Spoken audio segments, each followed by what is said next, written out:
You ever left a conversation thinking they were kind, polite, fun, and felt tense? Well, here's the truth. Some people say all the right things and still leave you feeling uneasy. This episode is for the ones who spent years trying to figure out the tone, memorizing what to say, and trying hard to get it right, only to walk away with a sinking feeling that something's off. You don't know exactly what it is.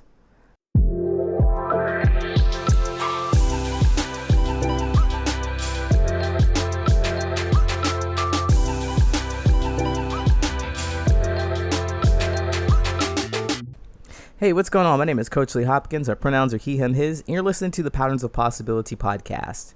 The podcast for late identified autistic adults who want real relationships without fake masks.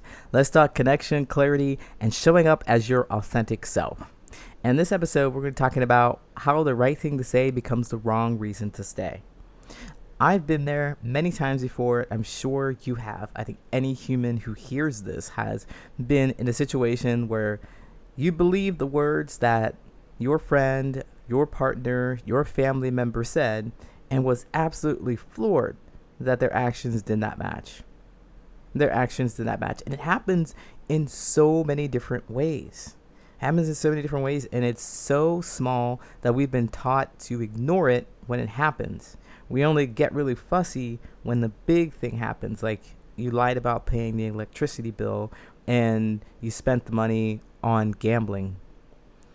When it gets huge, you're like, well, you obviously didn't do what you said you were going to do, or the words that you said didn't line up with your actions. In any case, all of this comes from trust. It comes from trust. Trusting means believing that their words will line up with their actions. Take it a step further with trust, because trust for many people, I think, means that the person will do something, they'll act in your best interest. So your friend, your family member, your partner will act in your best interest. And that just is never the case. That's never the case. Never the case ever. And I discovered this the hard way, like many of us. Everyone out there is operating for their own best interests. Everybody does things that benefits them, whether they know it or not. Whether they know how they're going to benefit or whether they don't know how they're going to benefit, there is a benefit to them. It could be a reaction, that they run away, or that they lie, or that they shrink, that they mask, because it benefits them from having to fight a battle they don't want to fight, or have a conversation they don't want to fight, or having a conversation that they don't want to have. It benefits them, and it provides them some maybe temporary escape, but escape nonetheless. And it benefits them. It makes them feel comfortable in that moment. And of course, that's what they're looking for. So when we talk about trust, people do not do things for your own best interest. All of us, you, me, everybody, behaves, acts in their own best interest. They'll do things that benefit you. Now, how does this show up in your relationships? Because some of you out there are probably like, oh, wait a minute. That's not right for me in my relationship. My partner and I, we're rock solid. My friends, good. My family, we're good. They do things for me. I do things for them. And they're happy about it. They're always happy to support me. Well, yeah, okay, fine. Yes, they are happy to support you. But they don't do it for your own benefit. They don't. They do it for their own benefit. Now, stay with me here. They do it for their own benefit because they believe that helping you benefits them. They wouldn't do it otherwise. If they didn't believe that helping you was in their best interest, they'd build a lot of resentment. You've probably been there doing things for people who didn't appreciate it and really frustrated with how they didn't appreciate you, but they didn't do something, their actions, behaviors, fill in the blank of whatever it could be. They didn't do it for your best interest.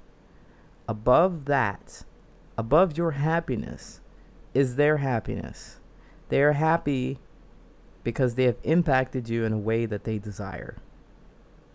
They're happy to run out and get you some pizza and ice cream at 2 o'clock in the morning because they are happy that they are able to impact you in a positive way, and they value that. It is in their benefit, their best interest to do that. So I wanted to point out what trust is. Trust is that belief that everyone does in their own best interest, and you can believe what you see them doing or what your experience is with them. You can trust in yourself. If they say that they are going to get pizza for you at 2 o'clock in the morning, I don't know why I'm stuck with that example, but there it is.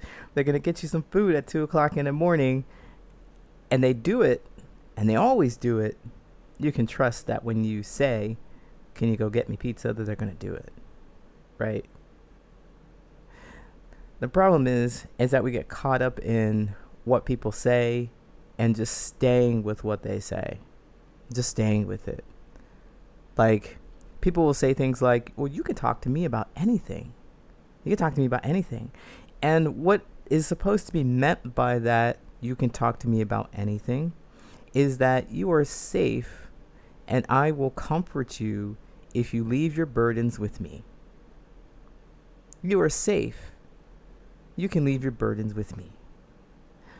But the moment you try, that doesn't happen. They reject you. They give you advice. They invalidate your feelings. It just doesn't feel good. You can't believe what you hear if you have this experience where it doesn't match up. So you can talk to me about anything they say. Bring your burdens. Bring your trauma. Bring your troubles to me. I will be here for you. But their actions don't line up with what you believe. They should. They don't line up. And so you feel like you can't trust them. But I want to submit to you that you can trust your experience with them. So just always roll back to your experience with them. Most people think that they're bad at relationships. But the truth is that they've never been taught how to connect without losing themselves. I'm Coach Lee, and I built the Connection Lab to fix that. It's a 12-week small group coaching experience for people who are done masking, overgiving, and guessing what others want. You'll get real practice, clear tools, and weekly support in a group of just 4 people. How dope is that? We start July 30th. So if you're ready to build real relationships without burning out, go to patternsofpossibility.com/connectionlab to learn more. That's patternsofpossibility.com/connectionlab. Now, how do we get caught up in staying with these people? Well, we've been told that we need to give people the benefit of the doubt. We need to believe their words and give them a second and third and fourth and 27th chance. We need to keep giving them chances because people are trying to grow. They're trying to change. They're trying to adjust. They're trying to be better people. And who are you, stuck-up, judgmental person, to tell them that they need to be better when they're trying? They keep telling you that they're trying. That's not a good reason to stay. In fact, it's one of the most wrong reasons to stay. They say that they're trying, but their behavior doesn't change. And we want to focus on their behavior because their behavior is what impacts you and impacts your experience with them, right?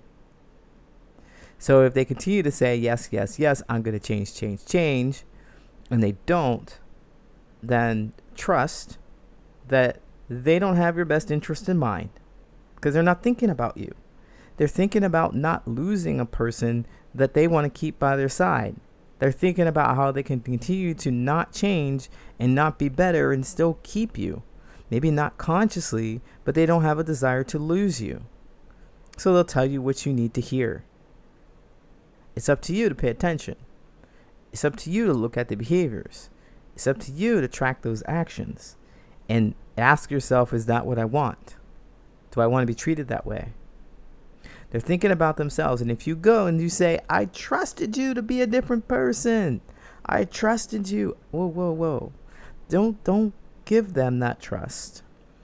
You want to just put it back to yourself and say, I trusted I trusted my experiences with you. I kind of saw that after the 30th time, you weren't going to change. You were going to say you were going to change, but not actually change. So I trust what I see, because I know that you, whoever you are, is trying to just do things that benefit you. Can't blame you. I can't blame you. I don't like it. I'm out of here. I'm gone. The wrong reason to stay is to try and continue to support them when they're not doing it for themselves. They'll just keep giving you lip service. The wrong reason to stay is the belief that you will change them by just being super supportive, by being there every step of the way, by forgiving as much as you possibly can. Sometimes, I would say many times, people need to face the consequences of their actions. They need to face it. They need to face it and have that experience so that they can change and be better. You're always cushioning the fall for them. They'll never get the wake-up call that they need to actually change their behavior. So if they say to you, I'm going to do better, and don't do better, I want you to pay attention to that. It's the wrong reason to stay. Now for me, I give 3 because I know what I'm looking for in other people. And 3 doesn't mean that you have to be out of my life. 3 doesn't mean that you're leaving my life, but it means that I'm going to put you in a different position in my life. So if I come up to you and I say that I have something really heavy and I'd like you to hold some space for me and just listen to me for a little bit, I'd really appreciate that. And you say, yeah, sure, I can listen. I'm here for you. I got you. And I start talking, and you might start giving me advice, or might invalidate my feelings. I'm gonna think about my experience. I'm gonna trust that maybe the next time I do this, because we all have bad days, but maybe the next time I bring something heavy to you, you probably will treat me the same. And I don't like that experience. I don't like being treated that way. I don't like that feeling. I'm not trying to change you. I'm just going to tell you that I don't like that experience. And it doesn't mean that you can't be in my life. It just means that I can't bring heavy stuff to you. I just can't do it. I won't do it because I don't like the experience that I have with you.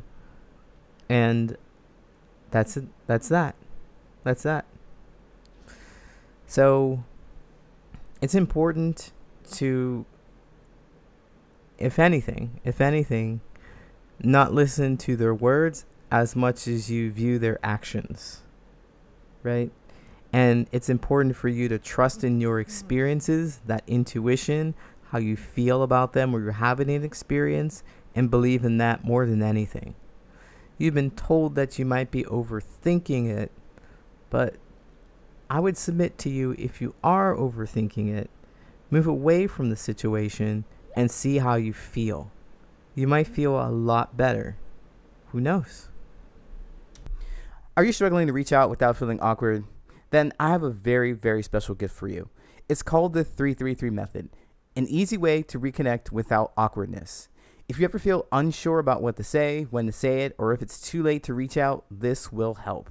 It's simple, it's clear, and it's made for people who overthink connection. There's no email required. Just grab it for free at patternsofpossibility.com. Click on resources and get your copy. If this episode resonated with you, the best way to support the podcast is to rate and review it. Your words will help other late diagnosed autistic adults find this space to know that they're not alone. Just a few seconds from you can open up the door for someone else to feel seen. Hey, I appreciate you, and thanks for being here.